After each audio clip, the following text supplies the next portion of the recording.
for so many other reasons. They call it mental hospital tube. It's like shows that you're allowed to put on the internet before they tell you that you're not allowed to put it on the internet. Don't ask how. We'll turn this all the fuck around. The sirens are coming for me, by the way. You don't know why yet. Find out on this episode of Rainbows and Razor Blades. Take a hike, buddy. Things could get bloody if you point a fucking gun at me. Let the sky fall down. Don't ask how. We'll turn this all the fuck around. The sirens are coming for me, by the way. You don't know why yet. Find out on this episode of Rainbows and Razor Blades. Today is June 1st, 2022, and it is the 13th day in the month of Meadow, Prairial by the French Revolutionary calendar. We come live today from Albany's Rural Cemetery in Menands, New York. The topic of order today, as it continues, is autism, and more specifically neurodivergence. This is Achillia millefolium. I said that wrong. Achillia millefolium, and that's white yarrow. Trifolium pratense, red clover.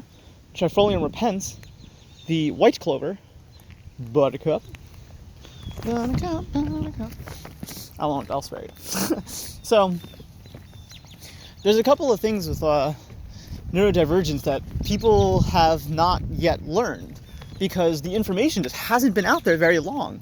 Like, it isn't that people are just, people are so ignorant. Why don't they understand? Like, I hear that refrain a lot, especially in the wider gender community.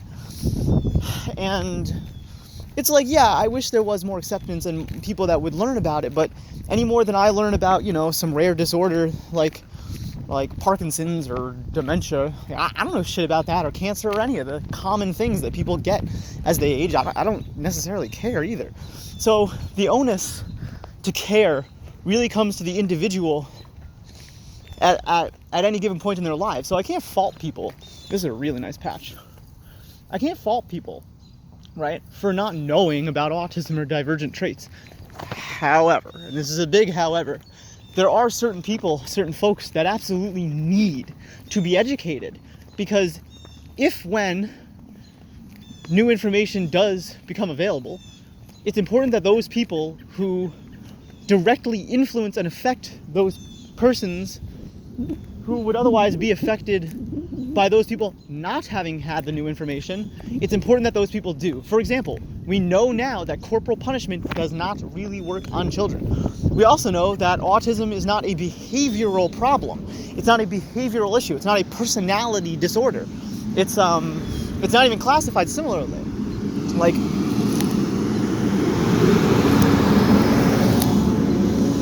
grave digger. It's neurologically something that probably has to do with neuroreceptors and other such brain chemistry things. Now, I don't think that, for example, a 5th grade teacher, right, who was like the quintessential front line of when children start to become divergent and self-articulatable to such extent that they can start to question their own identity, right? There's a higher order of reasoning that like 4th, 5th graders start to kind of come into, that by 6th and 7th grade, they're kind of who they're going to be, in my opinion, maybe the rest of their lives. They'll go through a great deal of change, but, when I was in 8th grade, like, I fucking did not know that I was trans, but I absolutely knew I was not male. Like, I knew that I didn't want to be around any of the guys. I fucking knew it, and I told people that. But no one listened, right? The same point that people suspected that I had attention hyperactivity deficit disorder, right? But no one ever really threw the word more than Asperger's syndrome around to me, because there just wasn't enough knowledge. And while that back then could have been forgivable, today it is not, right? And it is, I believe, a sin to be an educator and not have yourself at least educated enough with with what the scientific literature is starting to say. And I say starting, ing, because you can't just go off of what people believe, right? Quote unquote common sense does not make for good policy. And here's why. Say people decide, as they did, that, for example, gender non-conforming individuals are inherently mentally ill, right? Now, does that mean that because the common dictum that, and the common, notion that it is mental illness, or worse than that, that it's a behavioral issue and mental illness, like it's a personality disorder, does that mean that it then therefore needs to be corrected for? Now, what if every educator just decided en masse, hey, let's just do that. Fuck all the kids that say that they're trans. They need to be corrected for it. It's a problem. It's a behavioral issue, right? And we'll get back to autism in a second, but I use gender stuff because it's even more unforgivable, in my opinion, right? But also more dangerous to play with, right? So say that the science decides to follow the common knowledge. Well, it's just common knowledge that they're mentally ill, right? So you have to be very careful to be able to prove things in repeated action patterns and be able to tangibly be able to measure those things and the correlations between those things and other things to rule out that it isn't in fact those other things that are influencing those things, right? Does that make sense? Let me make it a little more clear. If 1 in 20 children is red and the other 19 of them are blue, and this does not signal anything other than, I'm just using colors because it's easy to imagine. Like if 1 in 20 children is divergent, right? In any specific regard, right? And then the next year, 2 of them are. Is that because there's a change in society? What is causing this, right? Or is it just statistical probabilistic randomness? Hard to tell, right? But what if the next year there's 3 and the next year there's 4, right? At that point, you can kind of guess that, like, hey, maybe next year there'd be 5. But what if the year after that there's 0, right? So you have to be able to measure these things plotted over time so that you don't just base your assumptions on science off of common knowledge. Because common knowledge very often is based on very flawed thinking or very incomplete pictures of things that we don't yet understand and haven't found reason to be able to explain. So let's get back on the topic of neurodivergence. We don't necessarily know for a fact whether or not that autism and ADHD are interrelated or that they are, in fact, literally the same thing, the same complex neurotype, right? The same divergent trait clusters. Or whether or not they're 2 entirely separate things that are, serviced to by different mechanisms, right? Like your brain is... So apparently I was not in airplane mode and my partner called me, so I got cut off. My idea kind of got a little scrambled. So neurodivergence is not something that you want to just approach willy-nilly, right? Like you may think that you have it figured out, but you could just be a flat earther. Like you could be the equivalent thereof. So it's important to stick with not common sense, but what with the science says. It's also really important to stay up to date on that science when it does inevitably shift. Now, I'm not saying that science is sacrosanct. Obviously it isn't, because for a long time they were able to politically leverage the fact that gender nonconformity was in the DSM against gender nonconforming persons, as if that meant that it was evidence of inherent mental illness. Right? Now the same thing can happen with neurodivergence. The same thing can happen with autism. Because people, they don't know, like, does it inherently mean retardation? I don't believe that there's even really a correlation between autism and intelligence. I think that people are as smart as they're going to be regardless. And then I think it can either take away 10 or 15 IQ points. That's my best guess. And that is most notable on the very upper and very lower ends of it. Because in the middle, you may not notice that, like, wow, this 115 IQ person is just kind of divergent, and maybe it's not that they seem smarter, it's that the way that their brain solves problems makes it seem like they're quote-unquote more intelligent, as a general parameter of the universe that can be measured.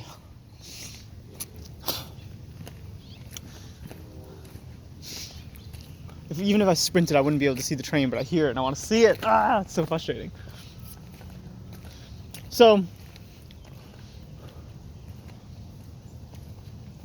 on the upper ends, right, you could have what they call savants, right? Someone who's like, say you would have naturally had a 140 IQ. Even one single IQ point above that is incredibly rare, right? Like, just incredibly rare. And for every point above that you go, it becomes exceptionally more rare. Like if you look at the bell curve, it's like there's very few people who are not that intelligent, like truly retarded. Not that many of them. And then most people are kind of, not very dumb. And then most people are very average intelligence, hence average measurement, right? Average is right in the middle. That's what an average is. So the bell curve then goes down again. So there's less and less people as you measure, right? It's like amount, if you graph it, like amount of people that exist that are this amount of intelligence versus the amount of intelligence they have, right? It's a bell curve. Now, when it comes to something like neurodivergence, I truly believe that that can influence your intelligence, or at least your test-taking ability as it is performed in a standard IQ test, right? But that isn't always necessarily the truth, but it could. I believe this. And it's a belief, not something I can prove. And you have to be very careful to distinguish between those two things. Like, I'm not making scientific claims here. So, say you have 140 IQ, but you're also neurodivergent and kind of a savant, right? Like, maybe your brain is just, like, hyper good at something, right? Like Rain Man can do math in his head. You can go look up the guy who can, like, calculate any date into the future or in the past. Like, there's just people that have these, like, weird, esoteric skills that are very individualized, right? Maybe you just have, a wizard mathematical brain. Now, is that because of the autism or the divergent traits? We don't know, right? And when I say we, I mean society and scientists at large. We don't know. We just know that some people are very different than other people. And when I say other people, I mean everybody. Like, that one blue out of 19 red students, I think it was the other way around. One red out of 19 blue students. We don't know what makes that student so different. We just know that observably there's something a little bit off. They may look the same, their mouth may move, they might have a nose and they might have eyes, but it's almost as if some of them are completely different organisms, as if they're experiencing the world through a completely different lens. And this is the important part, and this is where I'm going with all of this. I think that what autism is a difference in perception. It's not just an ability or a difference in the way that we reconcile information. It is truly a difference in the way that the information itself is gathered. Now, what I mean to say by that is, like, most people's optic nerve, this is hypothetical. This is a thought experiment. Most people's optic nerve goes to, like, a certain part of their brain that then goes to a certain part of their other brain. Well, I guess it's their same brain, but it goes from one part to the next part and it processes it. A neurodivergent person, that may not actually be the case. Now, I say may because, again, we don't know. And again, the optic stuff this is just a thought experiment. So instead of it going directly from the eyes to this part of the brain and then doing whatever it does and then being like, oh, I see a tree. Instead, it maps directly to, like, your spinal cord or your guts. So every time you see a certain color, it actually physiologically makes you uncomfortable.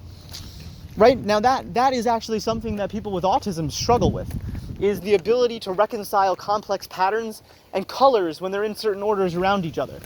Now, you wouldn't, like, think that could fuck somebody up so bad, but it actually can. Now, for me, it's the light intensity. Now, the question there becomes, are my eyes physiologically different, or is the way that I process the information just different? I'm gonna go see these peonies. I'm pretty darn sure that's what these are anyways. There's nettle. More nettle. Oy. Nettles everywhere. Yeah, these are peonies, I think. I'm not actually certain what these are, but I think that they're peonies. I'm gonna go get a picture of these. So I guess we'll be right back after this.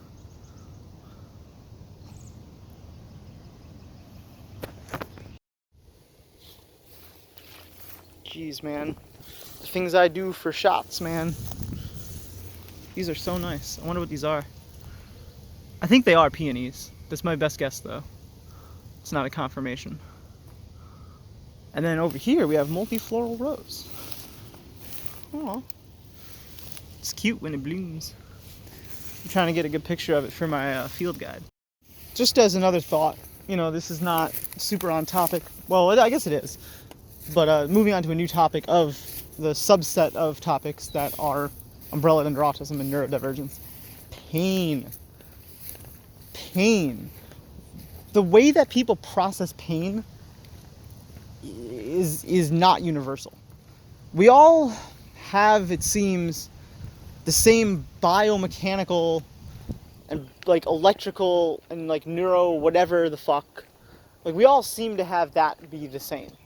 Notwithstanding some rare mutations or glitches or whatever you want to call them, divergences.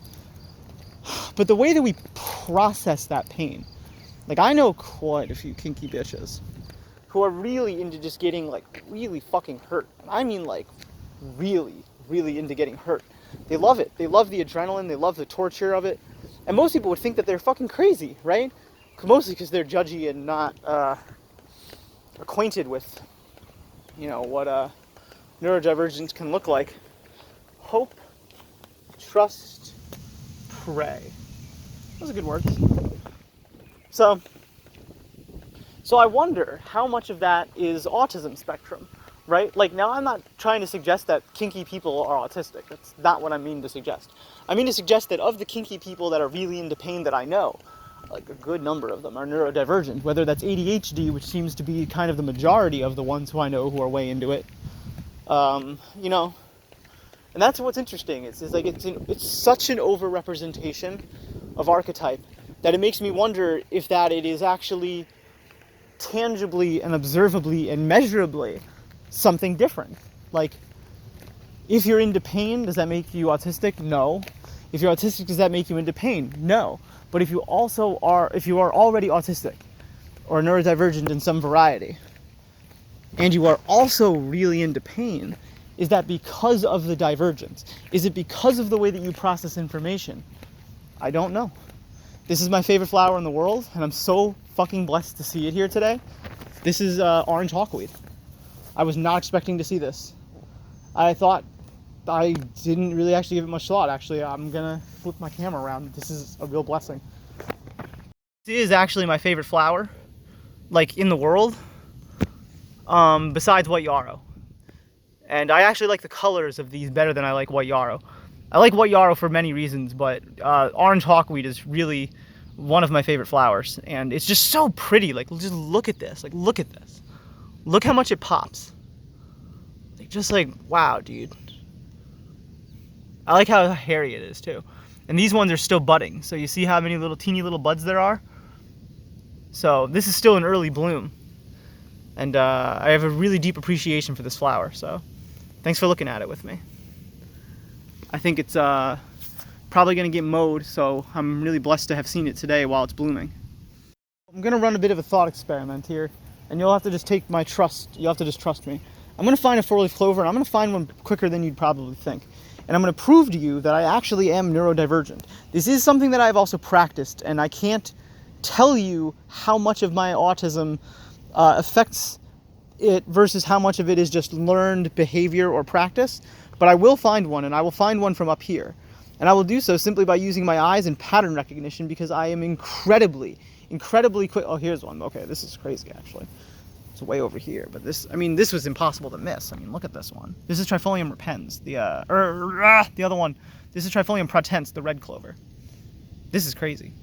Okay, I feel like I cheated, because, like, I saw this one from so far away because it was huge. It kind of defeated the game of it. The game is that I was trying to find a four-leaf clover in a patch, but I mean, just look at this thing. I mean, you couldn't miss this thing. You couldn't. I found it standing feet away, so we won't count that one. But, like, I have really sharp pattern recognition because I'm taking in so much information, right? Most people in their lives, they don't even attempt to look for a four-leaf clover, and those that do don't find one. Now, again, some of this is practice, because this is a game I've played for a long time. So this is not something that I'm just like on a whim trying to do pattern recognition for. This is a pattern that my brain is very adept at finding. However, my brain is very adept at finding it, and it's very good at sorting through information quickly. And I am certain that that is a neurodivergent trait that usually clusters with ADHD and also with autism. And that is assuming, and the way that I say that is literature proves that. Like, scientific literature proves that both of those things exist. Like, sensory immersion processing stuff exists in both of those quote-unquote disorders, or neurotypes, as I like to call them, because I'm not necessarily sure that they are even disorders. I think they can be. And I think that much disorder can exist within divergent traits. However, I don't think that it is inherent. And so I don't like to call it a disorder. So, like ADHD, I like to just call, like, it definitely fucks up your shit. There's no doubt about it that it fucks up your shit. But yeah, I wouldn't necessarily say that it's a disorder. More so than it's a neurotype. And it's a trait cluster that you have to deal with. Now, for me, I use that to my advantage when I can. Most of the time, it's just chaos and executive dysfunction. And the word executive dysfunction, well, it denotes dysfunction, hence the word dysfunction, right? It's hard for me to concentrate and find one. I did find one, though. I mean, I just feel bad because, like, it was just too easy, you know? It felt too easy. But I haven't found another one since, so here I am talking shit about how good I am at finding them, and I can't even find 2 of them. But anyways, we're going to move on. I just don't want to be lingering around here too long. I'm going to give up, and you'll have to just take my word that I'm good at it. But the point is, right, that pattern recognition is something that, like, for me, it's a stim toy. That's why I like looking at flowers and identifying them. Like, that's black medic, that's white clover, that's buttercup. Like, that's, for me, very soothing. It gives me a sense of stability. It gives me a center point of my universe to just, like, focus on, so that all of this together doesn't just look like this. Because otherwise, it would just look like this to me, right? If I didn't have a center point to focus on, it would just be too much. And I think that processing, for me, is divergent from most people. Because most people seem much better attuned to be what our organisms are. Our organisms are mostly structured, designed to both take information in, but mostly to define our parameters and keep information out. And not just information as in what you see. Information as in what literally can enter your bloodstream. Like, this isn't going to go through my skin, right? If it could kill me. Well, probably not the grass. That's not the point. But, like, if it could, like, poison ivy would just get right to your muscles. And then where would you be, right? Like, if you didn't have skin, where would you be? So most of what we are as humans, most of what being an organism is filtering information out. Cosmic radiation, DNA, any type of anything can be considered information, and we keep it out. We are designed to keep ourselves as selves, because if we didn't have those defined parameters, what would we be? I mean, really, I actually don't have an answer for that. We really probably couldn't measure it. We'd probably just be spores floating in the ocean, or something else. I mean, maybe we'd be like electrical signals or something. I don't know. But the point is, for me, it's very difficult to filter information out. It's very easy for me to take information in. I probably do, if I had to make a guess, I probably do take in information identically to most other organisms on this earth. However, once the information enters me, it does not do what it does in most people's, like, let's just use a pinball machine. Here, hold on, I'm going to flip my camera so you can watch my head. No, we'll keep walking this way. It's a cute little blue rock. So, most people, right, they see a patch of clovers, right? They're like, oh, look, some clovers, that's cute. But for me, literally, and I mean this literally, I'm seeing almost every individual clover, right? Now, I can actively choose to focus my attention somewhere else. However, attention deficit hyperactivity disorder, first of all, I don't really like that name, because it doesn't really denote what it actually is that's happening. But for me, the attention is really, really hard for me to focus elsewhere. So sometimes when I'm stressed especially, and when I'm already stim overloaded, it's hard for me to not literally see every single clover. Now, you might think that that's a superpower. And as I've proved by finding a 4-leaf clover in a jiffy, it kind of can be. Right? It does give me a pretty unique advantage above and beyond what most people's capabilities would even be imaginable to be. But it comes with an ultimate drawback of being wholly overwhelmed. Is this one? Nope, it's not. Because if I don't have an ability to focus my information filters actively, whereas most people's work passively. Most people breathe passively. I also breathe passively. That's autonomic. However, my autonomic system, or whatever it's called, like the system that filters information out visually, for me, does not seem to work the same way that it does with most people. I don't seem to be able to filter information out, and so especially under bright lights, my brain has a really hard time differentiating between points of focus that are important. So I'll walk into, like, say, a mall, and I will literally be so overwhelmed that, like, I can't find a bathroom. Now, I know from experience, because I'm not handicapped, I know that I can look for the symbol. And normally, actually, the symbol that I look for is the handicap symbol. It's like the person sitting down in a chair, because that assuredly means that there will be a bathroom rather than just a weird male symbol of a dude, you know what I mean? Like, oh, look, the men's room. It's so beautiful. The color is just it's so vibrant.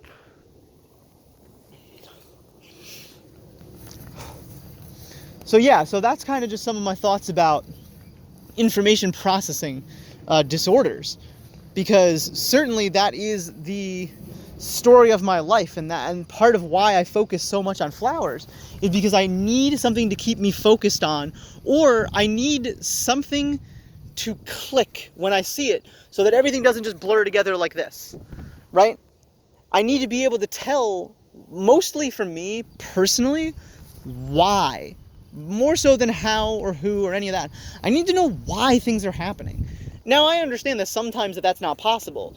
And in my ability to control myself, I don't have what they call conniption fits or meltdowns or burnouts or hissy fits, whatever you're going to call it. I don't have those. I absolutely used to have those as a child because nobody understood me.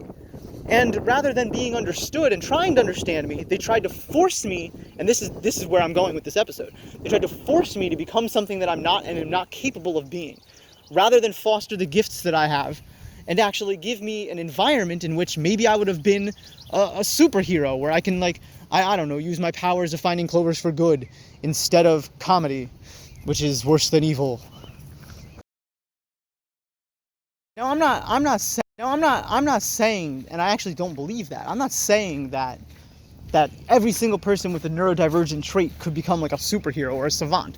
That's not what I mean to suggest. What I mean to suggest is that the paradigm right now is to quash and to stymie, to stifle, to annihilate when possible, to correct for,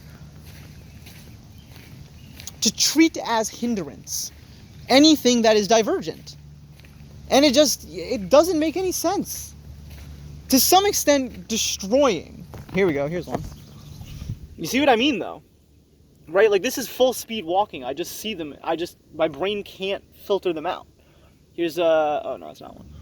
But you see what I mean. Like, my brain doesn't filter information out. It really doesn't. It makes me really good at finding things, so. Like I said, I had said in a previous iteration of one of these rants that the Where's Waldo game was never very fun for me. Same with I Spy. That game was not, for me, I didn't understand what the game was, because to me, everyone else was just kind of retarded. I was like, they're like, oh, let's find the seashell. And I'm like, well, the seashell's right there. What else are you looking for? They're like, well, what about the little button? I'm like, there's like 4 of them. They're right here. Right? My eyes didn't even have to look. Right? Now,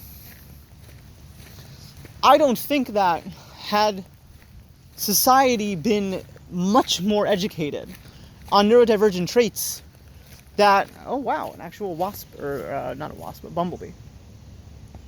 I don't think that had society, that personally I would have escaped the fate that I fell into of being quashed, because I got absolutely emotionally raped by Jewish school, period. Like that, there's no easier way to say it. I was absolutely emotionally raped by that school. And I think that they would have done that regardless of had they known about autism or not. But public school, and this is kind of an interesting argument, the state itself, I do believe, has a vested interest in protecting neurodivergent folks. I think that where it treats neurodivergence as antisocial behavior, which does seem to be the standard paradigm, at least in my country, it's hugely problematic. Because what it does is it criminalizes, even if not in name, in principle, it criminalizes children's behavior that would otherwise be completely harmless. Like, why was I not left to just play on the playground? Why was I forced to sit in a room that I didn't want to be in? Why was I not allowed outside when I was having a meltdown? Why was I forced to like write on a piece of paper, I will not misbehave, I will not misbehave, I will not misbehave 1,000 times, as if it's the 1920s, right? Like, we have learned over time through trial and error which behaviors are malignant and which are cancerous to our societies, and we have done our best to evolve new behaviors that are either going to replace the cancerous ones, such as corporal punishment or like knuckle beating or spankings. Right now, we use like detention, which is just fake jail, right? Or after school detention, you know, like the principal's office. It's a bunch of fucking bullshit. Rather than actually embrace people for the gifts that they're given, we sterilize their environments, we sterilize their personalities, we stymie their growth, and we force them to pretend to be something that they're not for the sake of their own survival, because if they don't, they are not just punished for it, they are actively shunned, and it's horrible. And it makes me so furious. On the flip side, people sometimes believe that what they're doing is best. And those people need to be, well, I think sent to the gulag, but that's because I'm, you know. So if we're not talking about sending people to the gulag or to the guillotine, which we're not, but if we were, but we're not, then they need to be educated. And I'm not talking about like re-education camps. That's not the meme that I'm talking about, although I fucking well think that would help. I'm not going to call for that because I've seen how that went the last time societies tried that, and it didn't go well for anybody. But I do think that there needs to be a cultural revolution of understanding of the capacity of the human spirit to express itself, right? Costuming is maybe the quintessential example of the human soul endeavoring to make itself seen and known in its individualized way. And, you know, needn't look further than the dress code policies of a middle school to realize just how stifling that horrendous environment can be. It's just as horrendous as industrial holocausting all of the bugs. Now, again, I do understand that there's a utilitarian purpose to that. Like, we can't literally let a cemetery turn back into a forest, right? And for those who think that we can, well, they don't understand it. So, oh, it's people. It's like a dude. It's like a straight up dude there. We're going this way. I'm not going near that dude. I'm not crossing that dude. Not happening, man. It's bad enough you probably heard me rant. So yeah, so I really think that there needs to be a forced awakening of understanding of children's desire to be themselves, because we don't let them do that. Like, and we've never let them do that in our entire history of our culture. We have never just let children be themselves, ever. Not once. Not in any of historical precedent. Not since ever. It's gotten a little bit better over time. Right now there's trans kids. Right now people understand that a behavioral child's issues, or a child's behavioral issues, is not indicative of the child's, like, original sin to be extreme about it. So we have figured some things out. This is a hell of an oak tree, man. So we have figured some things out in society. We have. But not enough and not quickly enough. And the fact that, so Emma Goldman, I'll quote her to end this off, because then I'm going to smoke a bowl and we're going to talk about a whole bunch of other bullshit. The history, okay, let me see if I can do this off dome. This is the opening of her anarchist essays. I believe she wrote these in I believe it was 1910 that it was published, but I could be wrong on that. But this is Emma Goldman. She was an anarchist, she was a suffragette, she was an eloquent writer.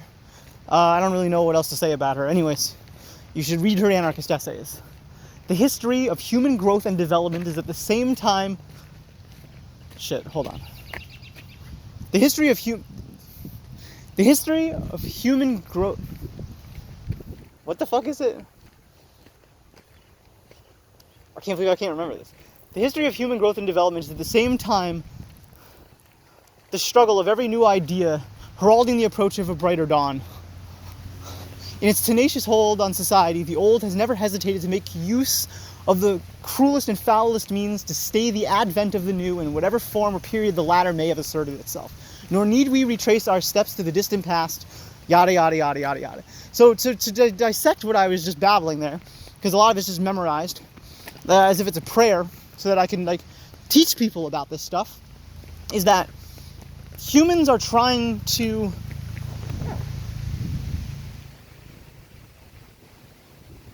Alright. Yeah, well, you'll either run or you won't.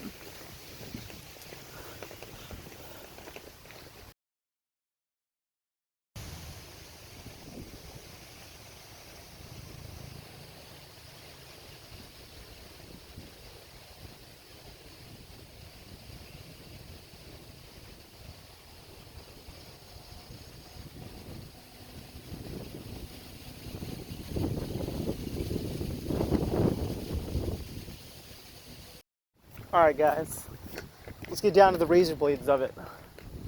So, the themes and opinions expressed in this program should be considered entirely fictional and do not necessarily reflect the beliefs or emotional affective states of the host or its participants. Thank you again for understanding and respecting our privacy. So, never mind, I don't want to play the game. Did I not come dressed for this or what? Bruh. Bruh. I just walked through this. Because this fucking guy was following me. Like, he wasn't like... I've had only one time in 6 years of coming here. I've only one time had a guy, like, legitimately fucking following me. This guy wasn't actually following me so much as just, like... Everywhere I went, this motherfucker is, like... Go away, dude. And it was coincidental, too. I can tell when I'm being followed. This guy wasn't actually following me, but, like, I was like, dude, just stop following me. So, yeah, then I just walked this way so that I could get away from this fucking dude. Because, like, he was down here. It made no sense. He had to go back up, then this way, then down this way. To, like, I don't know. I don't think he was following me, but I just found it obnoxious, so I walked where I know for a fact he won't follow. But, yeah, there was this one time. This was, like, over a year ago now. This was actually over the winter. This was actually this last year. This was like 2020-21's winter. And like this fucking dude legitimately was like stalking me. It was really fucking creepy. He was like this like drunk dude, and he was younger than I am, I think. Like, I'm 30. He was probably like in his young 20s, and he was just like stalking me around. It didn't make any sense. His movement, and believe me, when I say I track movement, I play the cemetery like I play fucking Among Us.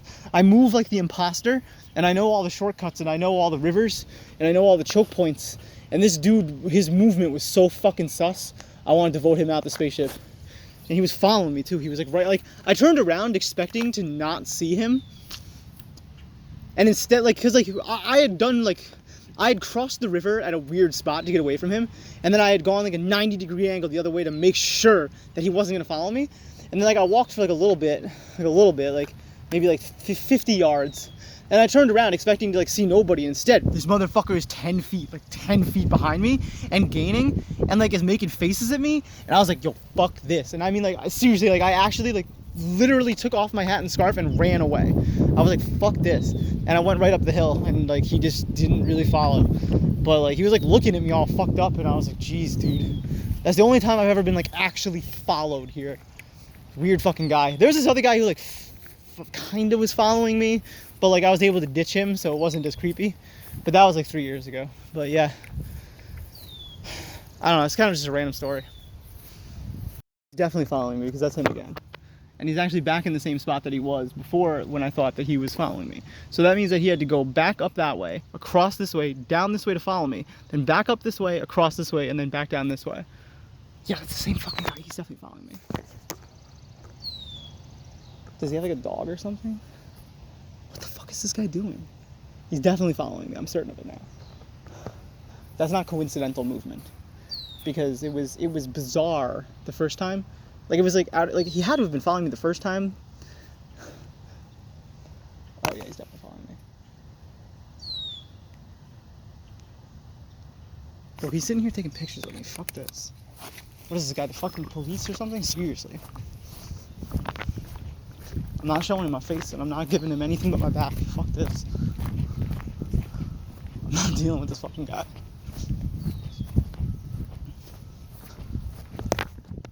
Good luck, buddy. What a shithead. He's actually legitimately taking pictures of me. Yeah, you turn and follow. Oh, now you can't see me because I'm behind this fucking tree. What a whack job, dude. He's legitimately following me. It's so weird, dude. Yeah, but his movement there, sus fucking movement. Like, I was pretty sure he wasn't following me, but then, like, the fact that he showed back up after, like, I already, like, seriously, dude, I walked this way. There's no plausible reason. See, look, he's gonna get back in his car now, because I left. $10, he comes this fucking way. This dude's the fucking FBI.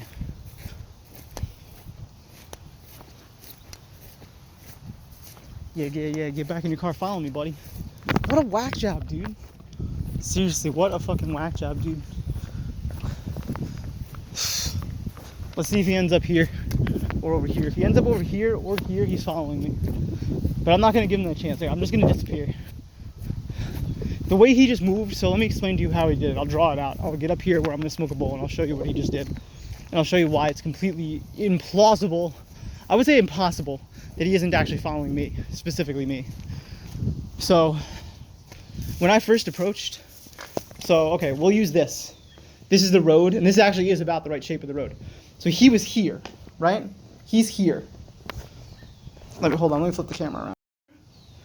And I was coming up this way. So he was here. So I went this way to avoid him.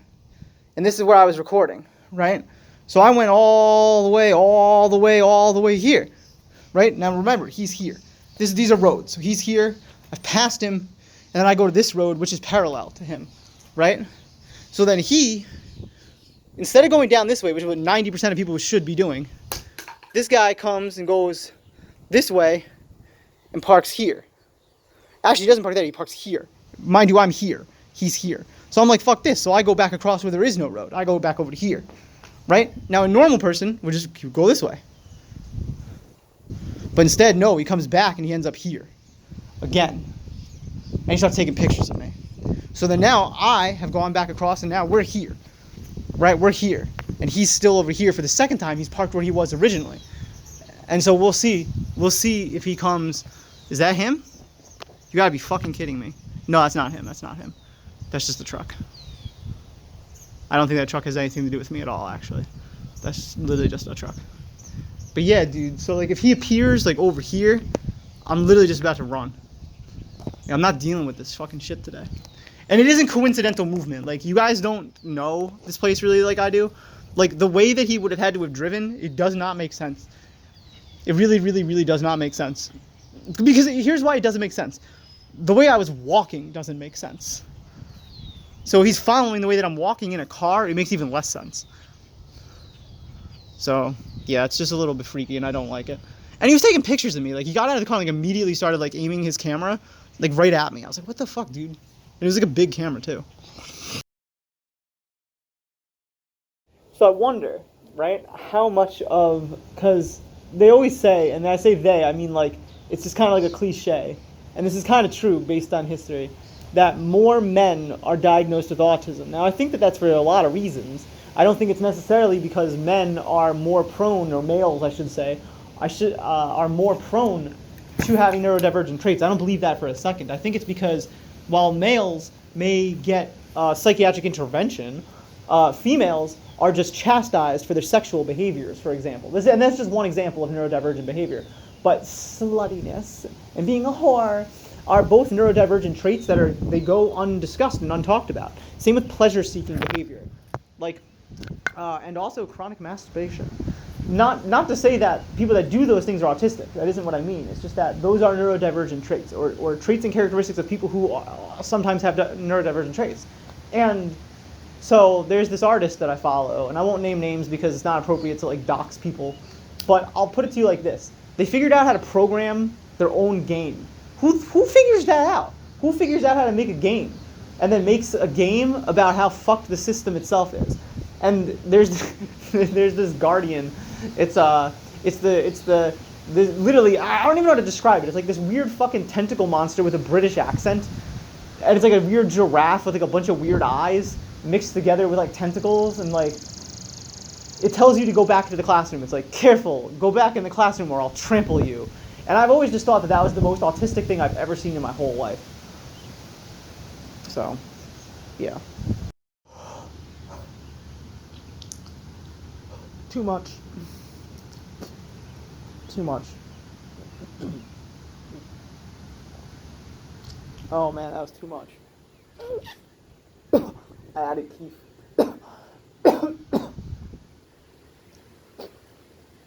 Oh.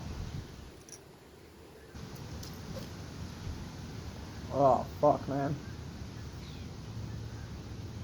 Oh, shit, dude. Fuck, bro. Shit, man. Drat, my guy. Fuck, dude. Fuck, dude. Ah. Holy fuck. There's so many of them. Ah, I got it just late. They'll hopefully appear on the other side. We'll see them. There's like, look at them all. Look at them all. There's so many of them.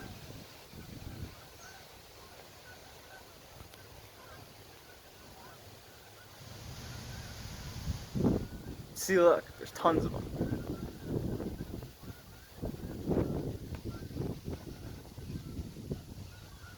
There's this movie called Fly Away Home. It's pretty good. It's about this like little gay lesbian girl who like fucks ducks or whatever. I don't know. Take a hike, buddy. Things could get bloody if you point a fucking gun at me. Let the sky fall down. Don't ask how. We'll turn this all the fuck around. The sirens are coming for me, by the way. You don't know why yet. Find out on this episode of Rainbows and Razor Blades.